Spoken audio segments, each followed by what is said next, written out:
Yeah, hello. Thank you for joining. It is July the 9th. Lord, thank you so much for this community of faithful watchmen on the wall. Thank you for the fact that you answer prayer. We believe in a God of miracle working power. So thank you, Lord. Keep coming.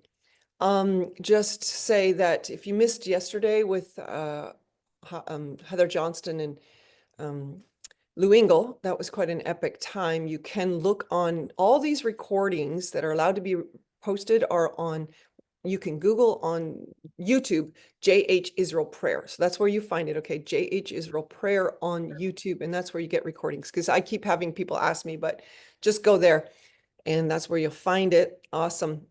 And just to mention, of course, the thing we were praying about a lot was the Netanyahu and Trump meetings. And I'll just get Ari Sacher's heart on that, as well as we're continuing to pray into the whole thing about a Gaza deal or no deal, as well as what is happening in Iran. That's a question for you too, Ari. And then also the whole aspect, which I think is quite amazing, and I'm interested in your thoughts on this too, is the sheiks, the five influential sheiks, I might be saying that wrong, sheik, who are in Judea and Samaria wanting to become part of the Abraham Accords. It just feels like the Middle East is really shifting.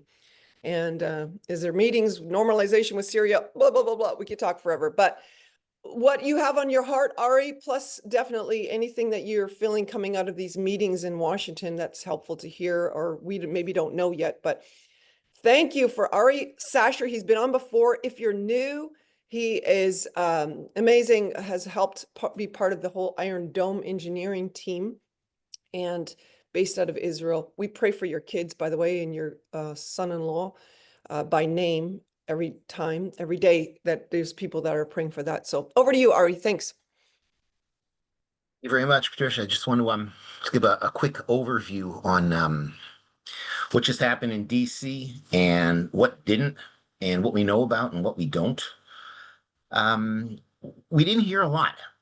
We Yeah. saw a this nice kumbaya where Mr. Netanyahu and his staff and his wife and Mr. President Trump are sitting together, and they're all giving everybody big pats on the shoulder. And what happened in Iran was crucial. There was an existential threat. Israel chose to address that existential threat at the last possible moment. And the United States of America came through and did stuff that we probably could have done, but it would have taken a lot longer. The dropping of those bombs in Fordo, um, the B-2s. I mean, Israel had complete air dominance over Iran. We could have just flown over there as long as we wanted, and they couldn't have done a bloody thing.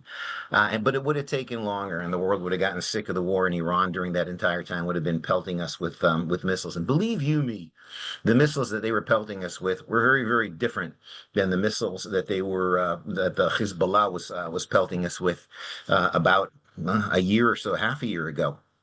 These missiles were about 5 to 6 times had 5 to 6 times as much TNT, and a ton or a ton and a half of TNT will do a tremendous, tremendous amount of damage. And the Americans came along, the United States of America came along, and with the Operation Midnight Hammer, did a lot of damage. And so they went back to D.C. Mr. Netanyahu went to D.C.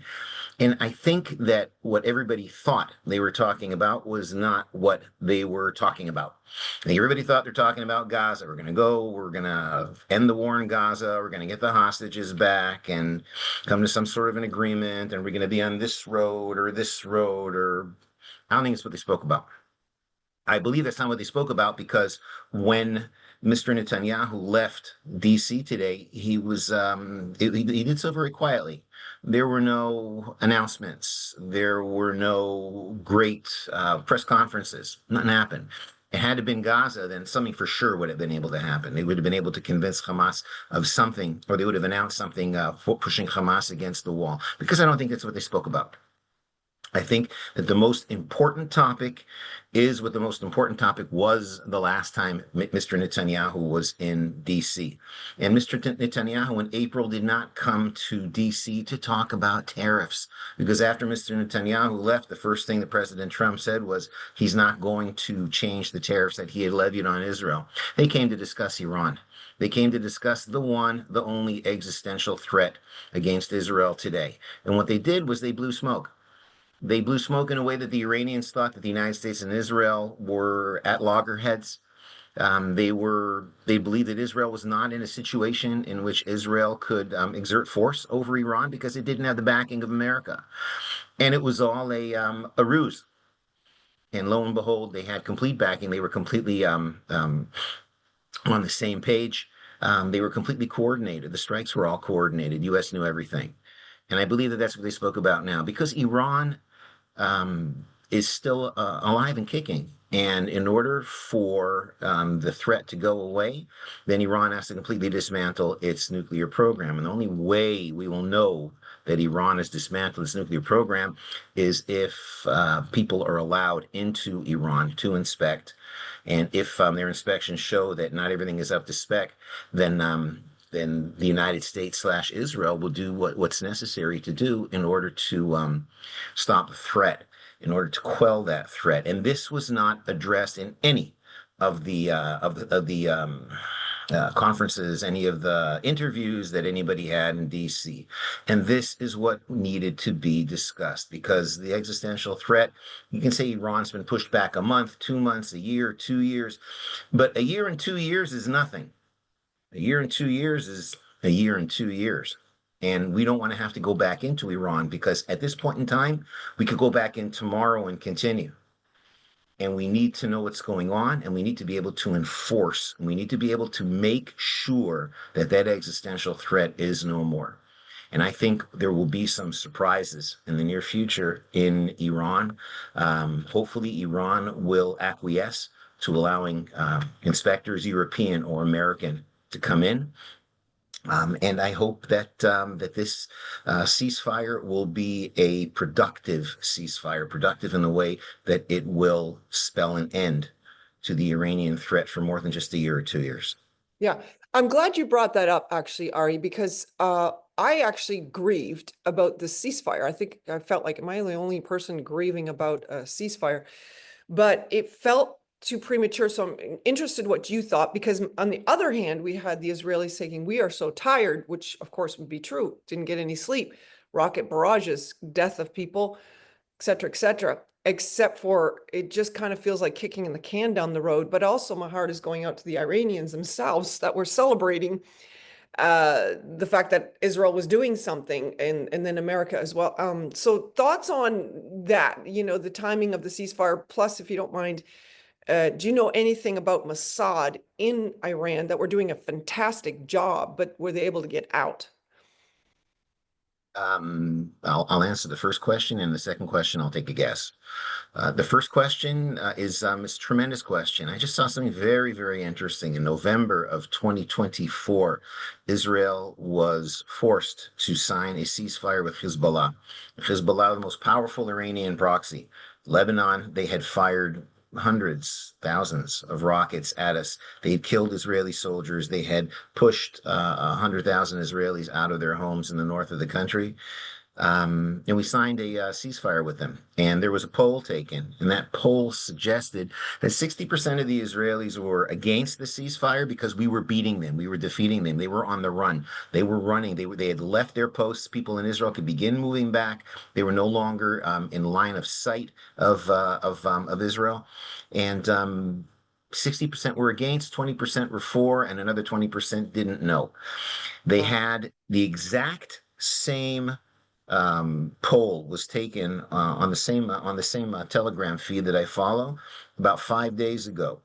And on that poll, 60% were for the ceasefire, 20% were against, and 20% were Oh, did not know because that ceasefire gave Israel the flexibility to go back into Lebanon whenever it wanted, whenever it felt that Hezbollah was abrogating the ceasefire, to do what needed to be done in order to correct that. If it thought that it was rebuilding a reconnaissance post, we would blow that up. If they thought that they were bringing in new arms, we would blow up the arms shipments, find the person who was run behind it, and take him out as well. And we have been doing that. And Hezbollah is being whittled down into something much smaller than it was. Lebanon right now is discussing how to disarm Hezbollah, to get Hezbollah to turn in their arms. Hezbollah is not what it used to be. And I don't believe that it is the same kind of threat that it used to be.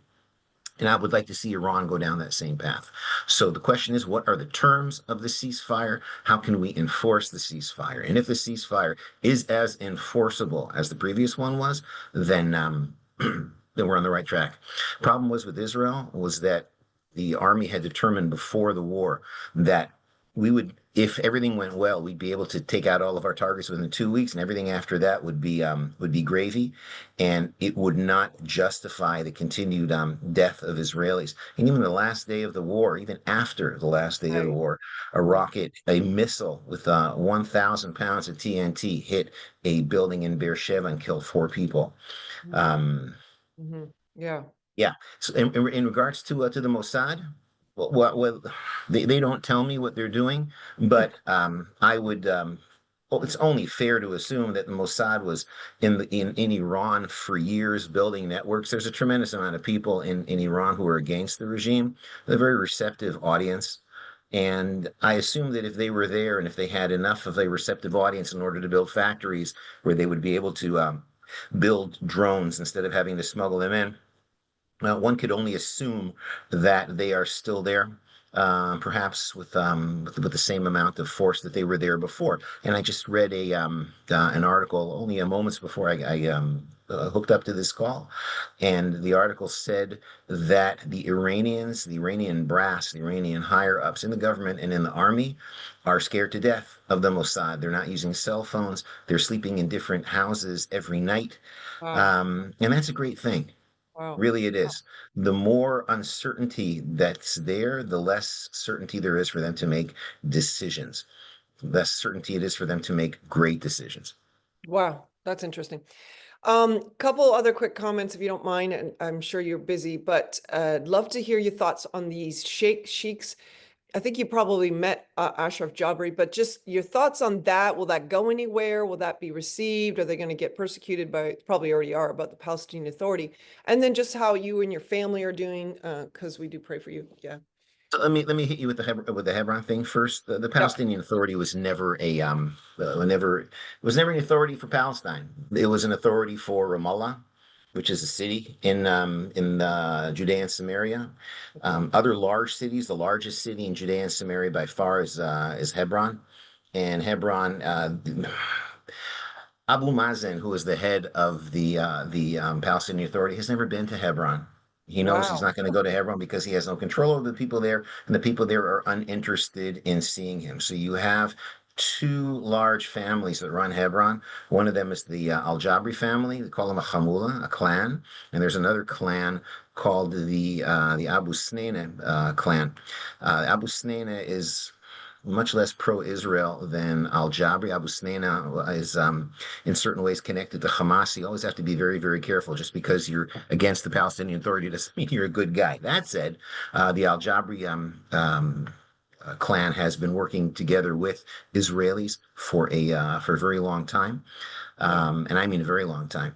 And the fact that five of these Al Jabris came out and said, we want to work together with Israel, not with the PA. I mean, they're just voicing things that they've been saying behind closed doors. And I've heard these behind closed doors for a very long time. It seems that Ashraf Al Jabri is no longer the point man there. There's another guy, Waid Al Jabri, and he's leading the show. Neither here nor there. There are certain Israeli politicians that are backing him near Barkat. He's in the Likud. No one knows what the official Likud platform is. No one knows what Mr. Netanyahu thinks. I personally think that this is a trial balloon, and it depends how it comes off the rest of the country. But I do not see there ever being a Palestinian state, and eventually there will be a Palestinian Emirates. And if they either if one or many of them decide to make peace with Israel, I mean that would be wonderful. So yeah, I see in the future I do see Hebron not being a state, but being a an emirate within Israel or autonomous area within Israel. Wow. Wow. That's interesting. Thank you Are there for. things in Gaza? Someone asked that question. Oh, yes, there are. There are clans in Gaza that are Mm, anti-Hamas. mm. Part of the reason that Israel is building, if you've heard of this community that Israel wants to set up south of the Morag Road in Rafah, they want to bring 600,000 people. They want to have 600,000 people who are not affiliated with Hamas, and anybody who comes into that area will be vetted, and if they are Hamas, they will be refused entry and summarily introduced to 72 virgins. And this is the way that we are going to rebuild Gaza. Has to be rebuilt without Hamas. And there's enough people in Gaza that are voicing Right. animosity and enmity to Hamas. I think there's definitely a way ahead there. Yeah. Okay. By the way, I want to comment that his Ari's your blog or whatever you want to call it through the email of USIEA was very good. That was real a battle for the truth. Patricia sometimes ignores me. Yeah, I am ignoring you. That's true. Oh, Uh, sorry. so, anyways, could you tell us how your family is doing too? Because we want to pray for them. My family's, thank God, fine. At this point in time, I only have one son-in-law in the army. He's been in Jenin, which is in the northern part of Samaria. He's been there for a better part of 2 months. He has another month to go. And we're Okay. praying for his name is Yochai. We're praying for his safety. And my two sons have reserve duty sometime later in the fall. Okay. Okay. Good. Good. Good. Wow. Thank you so much. So good. And yeah, the battle is still on for truth. Hey, in terms of, I appreciate what you said in your blog, and I'll put it in the chat how people can sign up for the USIEA emails. Just because the killing of innocent Palestinians by IDF soldiers that were there at the humanitarian aid fund, that is there's a lot of there's a lot to it, isn't it? I don't know if you have one last thought on that one, but this has been super Go read helpful. the blog. It's too much to put I'll into. I'll put it in the chat. Thank you, Thank you. thank you, thank you. I know you're a busy man and so appreciate this. We're gonna carry on with prayer as we usually do, but we bless Best. you, your family, your kids, oh Lord, thank you for this man and all that he contributes to the nation of Israel. Thank you. Bless you. All the best, guys. Cheers. Thanks. Thanks so much.